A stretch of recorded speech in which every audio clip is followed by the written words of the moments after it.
So this is one of my new dresses. I got 2 dresses made out of African fabric and I really like them. The other one is longer. I'll show you a picture of it. So this is my dress, my other dress, and it's a 2-piece, very common that I see this style around Tanzania, with a skirt and a little ruffle top, and I really like it. Hi guys! So I showed you what my dresses look like, but then I realized it might be a good idea to kind of tell you about the process of getting them, because it's not something you get to do every day in North America. And it was a really fun process for me. I think it was a good practice in Swahili. It showed me kind of how limited my Swahili is, but was a good practice to kind of push myself to get out of my comfort zone. I did this by myself. I had gotten some dresses made while I was on my short-term trip to Ghana, but I had a lot of help with that, and Ghana compared to here, a lot more people spoke English because it was a national language. Here everybody uses Swahili, which is great, but sometimes it kind of throws me for a loop. So the first step was to buy my cloth. So I went to 2 major kind of bigger shops that were just dedicated to selling fabric that I had been shown a couple months ago. And that was kind of a difficult enterprise because some pieces of cloth, they were only selling by 12 yards. And I was like, I'm not gonna need that much. Are you selling it in pieces? And I didn't really know exactly how much I would need for a dress. So I used my Swahili to figure that out. And I bought about 3 meters of fabric each, and I bought them from 2 different shops. And they were a little under $10 for each piece, maybe. And so then the next step was to bring them to a fundi. Fundi is a word that can be used for any kind of craftsperson here in Tanzania. You can use fundi to refer to like a plumber or carpenter, but I needed a fundi ya nguo, a clothing fundi. And I actually found my fundi when I was walking around the streets, and there was this one shop. Well, it wasn't really even a shop.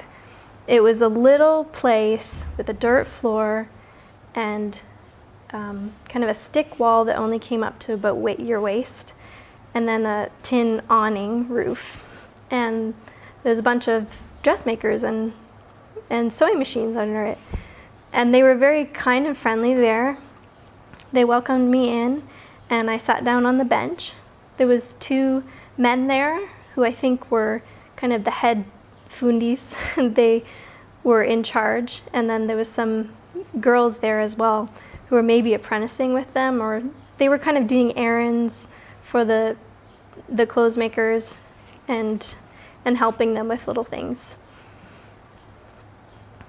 So I used my Swahili to ask if they would make me 2 outfits, and thank goodness for drawing. I could draw them kind of what I wanted, and I copied 2 in my 2 outfits. I copied 2 styles that I see a lot around here in Tanzania that are really pretty and I really like. And so I described, how short I wanted the sleeves, how long I wanted the skirt, and I was kind of proud of my accomplishment. It felt good to do it, even though I also made some mistakes and felt a little bit foolish. So yeah, I showed them what I wanted. I paid for them to sew them up for me, and it was about, I'm trying to remember here and convert it into dollars. I think it was about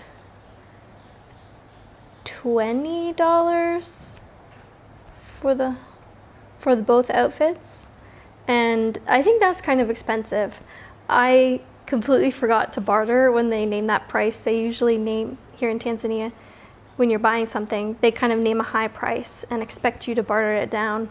But I think I was just feeling so overwhelmed with all the language I had to use, and then I had finally, got my point across, and I completely forgot to barter, so I just gave them the money. But maybe next time I can barter it down to less. But I was very happy with my experience and happy with my dressmaker, and they even invited me back and said, if you need to practice Swahili, come back and you're welcome. Karibu, you're welcome back. Karibu tena, just to practice your language. So that was really nice. And I went and picked it up about a week later. And yeah, I'm very happy with my dresses, and I think I'll probably get another one made soon. Don't tell James. No, he'll know. But yeah, that's one thing I didn't bring very much of here to Tanzania. And because I thought, hey, I can just get clothes there. Why take up space with clothes? But I think in the future I'll probably bring some more clothes from home that I'm comfortable in, like t-shirts and skirts and stuff like that. But it is really nice to know, now I know how to get dresses made here, and I can get lots made. Just kidding. But yeah, that's my story of getting my dresses here in Tanzania. And thanks for watching our videos, guys. We really appreciate it. Bye.